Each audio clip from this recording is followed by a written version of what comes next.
जय श्री राम। राधे राधे। आइए सुनते हैं कामता प्रसाद जी की कथा। शिव जी साल भर समय बीते लगे तो पार्वती कहे लगे भोलेनाथ हाँ मैं जाऊं वो लंकापुरी का नाम बने बताना। हाँ भूमेश जायसवाल की ओर से द्रव्यदान अर्पण कैसे कर बेटा राथेंगे इसने देखे नहीं बेचारा। हाँ भूमेश जायसवाल परिवार की ओर से द्रव्यदान अर्पण भगवान मनोकामना पूर्ण करे। प्रेम से बोल दुर्गा मैया की जय। सुंदर शिव जी कहे लगे पार्वती महाराज मैं जाऊं लंकापुरी। शिव जी कहे लगे ती बड़े बन बे टिंग टिंग टिंग टिंग करता कैसे ते जान दे शिकारी हमार मन तो ये समय नहीं है महाराज मैं समय दे हूं ये दिन के आत ले कृपा कर देते कहते ले ठीक है भाई जाऊं। तो शिव जी कहे लगे पार्वती दे ए दारी मोर मनसा है ए दारी मोर पति रूप में प्राप्त होबे ना तो राजकुमार के रूप में प्राप्त होबे। दूती जन्म होके काली खासार राखी सो सती जन्म में देखी थे हमार दादा घुसी आ गई कैसे पार्वती जन्म में शादी हो गए बराती कैसे घरों घर कपाट लग गए इसने कौन हो दूल्हा रही दई तब ये दारी मतलब राजकुमार के रूप में प्राप्त होवे। शिव जी कहते देखो मैं गरीब घर जाता हूँ और गरीब घर जाऊँ कैसे राजकुमार एको लग पूरा कर दे। शिव जी कहते ले आशीर्वाद है जा ये दारी तो राजकुमार के रूप में प्राप्त हूँ। प्रेम से बोल दुर्गा मैया की जय। सुंदर शिकारी के घर में प्रवेश करे लगे शिव जी महाराज शिकन्नी सुते हैं 9 महीना के गर्भ का। प्रेम से बोल दुर्गा मैया की जय। उठ के देखते थे गर्भवती 9 महीना के शिकारी कहते बा शिव जी वरदान देते सफल हो गए वो। प्रेम से बोल दुर्गा मैया की जय। नारा लड़का जन्म ले ली काकर घर शिकारी घर में गरीब के घर में जन्म ले भगवान आंखी मुंदो में लड़का बना आंखी मुंदो वो नजर डीट लग जाए 1 2 3 50 डुमरी जल्दी से लड़का बन जाए दे मान लो लड़का ये दे ये लड़का मुड़ी ये लड़का हाथ ये लड़का गोड़ बाबा सूट पहिरे लड़का ये दे ये लड़का गोड़े ये लड़का हाथ लड़का मुड़ी जोरदार लड़का तो लड़का पैदा थे तो कर दांत रथे दूसरा जन कुछ तुहा घर नहीं लड़का और सबो घर तो लोग लड़का लड़का पैदा थे दांत रथे नहीं रहा ना और दांत नहीं है दूध की व्यवस्था करे भगवान सब अपन अपन महतारी दूध पी जी है नहीं दांत नहीं है दूध पी दांत जाके भात खा भोगला हो गया रसगुल्ला खा अब भोगला मन रसगुल्ला खाते बड़ा मारा नहीं जा। प्रेम से बोल दुर्गा मैया की जय। कैसे जोरदार गोरा नारा लड़का लड़का देखी से तब तो शिकारी और शिकन्नी खुश हो गएगा। हे भगवान आज मोर घर में सुंदर पुत्र पदार्पण हो कर्पूर गौरम करुणावतारम कपूर के समान गोरा। प्रेम से बोल दुर्गा मैया की जय। सुंदर बनवासी माला सकले लगे कहे लगे भैया मोर घर में पुत्र आहे अपुत्र आहे ते नाम संस्कार कर छठी कर देते कहे लगे देख भाई 5 दिन में करबो और समाज ला बैठे की व्यवस्था कर लेगी ऐसे की तब तो कहे लगे शिकन्नी ला रात के कथे आज मैं शिकार करे जाऊं शिकन्नी और रात में जो भी मिली शिकार में ना उही ला लान के हाँ बेटा के छठी कर्म करबो उहिल बेच भान ये शिकारी जाते का करे कमर में तलवार तरकस में बांध धनुष धरी और चले लगे शिकारी आधा रात के शिकन्नी बालक ला धर रहा तिल कथे देख महाराज आन दिन शिकार करे जाओ तो रात भर रुक जाओ आज शिकार मिली ना तब वापस आ जाओ घर में तोर बालक को मैं अकेली। प्रेम से बोल दुर्गा मैया की जय। शिकारी चले लग गए जंगल के राह पकड़े है तब प्रेम से बोल दुर्गा मैया की जय। शिकारी चलते चलते एक विशाल सरोवर रहती ही मेरे चल दी माचा बांध के बैठ गए और रचरचात ले कनपट के जात ले बांध खींचेगा। प्रेम से बोल दुर्गा मैया की जय। अरे कोई जी वही तेला शिकार करबो। प्रेम से बोल दुर्गा मैया की जय। लेकिन कृपा भगवान के देखाओ कोई जीव नहीं आते हो शिकार करे बा उसकी जवान पहुंचे लग गए। आज भगवान के चरण कमल में द्रव्यदान अर्पण करे पर सदा बड़े नीलम भूषण वैष्णव सुपुत्र देवांश वैष्णव के ओर से इन कामर रूप द्रव्यदान अर्पण करे भगवान मनोकामना पूर्ण करे। प्रेम से बोल दुर्गा मैया की जय। शशि राजपूत उप सरपंच ग्राम पंचायत सिंदूरस से भगवान के चरण कमल में द्रव्यदान अर्पण करे है। प्रेम से बोल दुर्गा मैया की जय। ग्राम देवी देवताओं की जय। काना होकर मढ़ा दे किरण कुमार कोर से द्रव्यदान अर्पण। प्रेम से बोल दुर्गा मैया की जय। सुंदर जंगल के राजा रहे भगवत दे पहुंचे लग गए जाके वहू शिकार में गिरा है बेचारा खाए पिए वहू नहीं रहेगा मरहा आदमी थोड़े खाई हुआ अपना हाथ से शिकार करते तब खाते हो राजा जी प्रेम से बोल दुर्गा मैया की जय। शिकारी वो भगवान नहीं जाने न भगवान शिकारी नहीं जाने अब दोनों शिकार करे बार सरवा ला देखा थे अर्धरात्रि होता हिरन के झुंड मन सब पहुंचे लगेगा प्रेम से बोल दुर्गा मैया की जय। जैसे हिरन पानी पियल धरा था तो भगवान नाक लटे थे दौना है दादा खाना है कहीं बगवा अब ये ताने रहा है छोड़ दी से बान गा बगवा जैसे दौड़ू कहा थे बान परिस से एक ठन हिरन मर गए बाकी हिरन रहते मन भागिन गा बगवा दौड़ू कहा था हाँ ये कराऊ है दादा दूसरा मैं जहूं तो महूल कांड पर ही तब बगवा बैठ गए शिकारी का तो शिकार तो मिल गए ओकर पत्नी के रहा शिकार मिल गए रात भर मत रहो महाराज घर आ जाओ प्रेम से बोल दुर्गा मैया की जय। शिकारी धनुष माल माचम छोड़ दी अब उतर गए अब हिरन मारे पर ही कर जात रहा प्रेम से बोल दुर्गा मैया की जय। उसका जो भगवत नजर हिरन ऊपर रही से जैसे शिकारी आगे बढ़ी सनी तो भगवत नजर पड़ गई शिकारी परिवार शिकारी आज मैं अगवाते मोलते शिकार करते आज तोला मैं शिकार करूं दिखाओ प्रेम से बोल दुर्गा मैया की जय। शिकारी गला फाड़ दी लहू पीस भगवा हिरन मारे परे शिकारी मारे परे एती हाँ बाई के भुजा फड़के लग गए शिकंडीन के गा आंख फड़का थे सच्चा प्रेम रखे तब सगुन हो जाते प्रेम से बोल दुर्गा मैया की जय।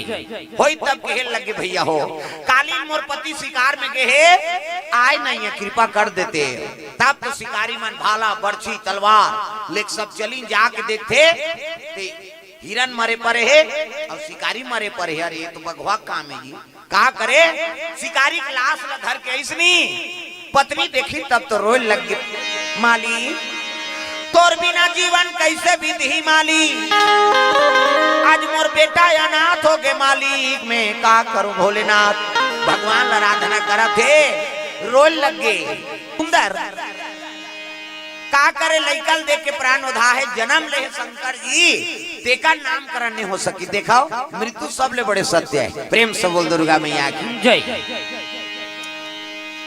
कुटिया पीछे करके समय बिता थे टूटा जाऊं हम नार बियाल बांध के लइकल सुताए रहेगा पति की याद आए तो रोए सिकनीन और लइकल देखे तहां हासे तो लइका वही प्राण उधा है देखाओ माता मन के जीवन कत त्याग के जीवन प्रेम से बोल दुर्गा मैया की जय। पति बीत गए एक जन लइका है तो लइका चल देख के समय बिता दी ये सिकनीन उसने समय बिता थे ये थी माता मंदोदरी गर्भवती और ओकरे घर में सुंदर कन्या का अवतरण हो गए एक सुंदर कुमारी जन्म ले ली रावण के घर में कन्या जन्म ले है आदि शक्ति माता प्रेम से बोल दुर्गा मैया की जय। रावण प्रसन्न हो गए नामकरण करे बार राज राज ले संत मन बुलाए लगे अगस्त ऋषि कर चल दी अगस्त ऋषि रावण के बड़े बाबा ओकर साधु संत बिसरवा ओकर पिताजी ओकर साधु संत पुलस ऋषि रावण के डोकरा बाबा ओकर साधु संत और जब लंका में कही दी देखो रे अल्लाह लाला नहीं कहे नहीं कौन हो और जला लाला कही ते सूरी फांसी दे जाए ता का कबो महाराज कहते साधु मा नहीं ते कर कर हर हर महादेव कहूं काबर शिव जी चेला ऐसा हो जाए तागा प्रेम से बोल दुर्गा मैया की जय। सुंदर कन्या जन्म ले सब साधु संत मना थे सब देखे लगे हो तो जगदम्बा दादा जगदम्बा जहाँ यहाँ तरी और सोपुर बरनी न जाए रिद्धि सिद्धि संपत्ति सुखा नित्य नूतन अधिकार जगदम्बा जी यहाँ जन्म लेते कर सौभाल का कभी सौभाल का कभी ये सब साधु संत के तृप्त हो गए आत्मा उसकी जवान वहाँ देव ऋषि पहुंचे लगे दादा सुंदर नारद जी एकदम रावण मंदोदरी प्रणाम करी नाम आओ देव ऋषि आओ कैसे आगमन होत के लगे और कन्या के नामकरण ला आप एक श्रीमुख से रख देते हो महाराज तो तीनों जन्म में नहीं पहली जन्म में सती नाम ला नारदे धरे दूसरा जन्म में पार्वती नारदे धरे और तीसरा जन्म में रावण घर जन्म ले ओकरो नाम ना नारद धरे बरा रावण और एक तो अनेक नाम है लेकिन मोर विचार से एक कन्यक नाम रख देता हूँ एक नाम तारा सुंदरी हुई जा मेरा आशीर्वाद प्रेम से बोल दुर्गा मैया की जय। तारा सुंदरी की ही तब तो रावण कथे एक का तारा मारा है महाराज मंदोदरी कथे यही हमारे बेटी के नाम तारा चराग बोदई तब मंदोदरी और नाम में आकर्षित काबर हो गए ओकर छोटे बहनी के नाम रही तारा जेला बाली ले गिरी प्रेम से बोल दुर्गा मैया की जय। एक बात है रावण हम मंदोदरी चोरा के लेगे, ये तो छोटा छे वो जन्म के कहीं पर भी हाथ हो रहे इसने लेगे। हाँ वो तो बाद में कोर्ट मैरिज करी न। ऋषि कुमारी है मंदोदरी, किसी जननी ने जनी नहीं से मंत्र रुद्र पैदा हुई, मंत्र से प्रकट हो है मंदोदरी। और ऋषि महात्मा बेटी एक दिन रावण वाला चोरा के लेगत रहा है कतीले पंपापुर दहाला। प्रेम से बोल दुर्गा मैया की जय। बोला बाली देख दारिस गा, अरे एक नारी को हरण करके ले जा रहा है, उछांग मारी सौचक के पुष्प के आन। अब एक धार के डेना ला बाली धर दी, एक धार के डेना रावण धरे। रावण का दे बानर गतर के मोर आगे माता नहीं तो लंगूर पकड़ के समुद्र में डाल दूंगा, ऐसे कहा था रावण। मोराड़े माता लंगूर पकड़ के समुद्र में डाल दूंगा।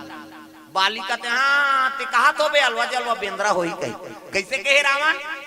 तो पुछिल धर के समुद्र में फेंक दूं कहा, तब पुछिल धरत ले देखत रहूं तो 10 क्षण मुड़ी है नहीं ते जिमी का अंदर पोथी से उखाड़ दूं की इसवा नानमुन बात है। बाली ऐसे वरदान पायरी से जेकर सामने हम खड़े हो जाए ता आधा बल होकर एकर में आ जाए ता ते सकबे निमुर के ठीक होला। रावण लनी डरी एक दहार छोड़ कन्या मेरी है कहीं अला ला कहीं ये तीरे हूँ कहीं ये तीरे, ये बीच में रहते छोकरी मार गई आई हम कैसे करन औ का कैसे करें। झगड़ा होते दो कहा मन दोनों नारी बा एक घास संघरा तीर दिन गा और संघरा तीर सनी ता ठाड़ चिरा के छोकरी ठाड़ तूफान की चीर दी। प्रेम से बोल दुर्गा मैया की जय। तूफान की चीर आ गए, एक धार के देना बाली दहार, एक धार के देना रावण दहार और ठाड़ चीर रही थे लेग आधा चानी ला मटर तो कर दारी। अब एक दूसरे दोष लगा, हाथ तोरे पेंद्रा ते नहीं आते थे कन्या मेरी होती, हाथ तोरे 10 मुड़िया ते नहीं रहते थे कन्या, और दोनों जन मर्डर करे है जरा हम कैसे। अभी आदमी है मानव तन हब्बड़ कीमती तन कैसे बड़े भाग मानुष तन पावा और सूर दुर्लभ सब ग्रंथ न गावा। ये मानव तन बड़ा है नहीं उत्तम तन है दादा। और ये तन ला मार के नहीं तेला भून दे नहीं तो पाड़ दे। अब इसने फेंक देवे ते हाड़ा में बड़ काम है भोरा मात्रा बीते। महाभारत में प्रसंग है शकुनी भांचे कहाया जा रहा, वो मैं नहीं रहे करांगरी मांगरी टोर रहते हमें वो नंबर 1 के टोनहा अपन दादा मरी ते कर हाड़क पासा बना रही सो। ये आदमी हाड़ा बड़ कीमती अपन दादा खाड़क पासा 18 कहे अट्ठा दुआरे कहे दुआ तियारे कहे तिया ओकर दादा खाड़ा ओकरे बाप मानही का कैसे। ये आदमी हाड़ा बड़ काम आथे।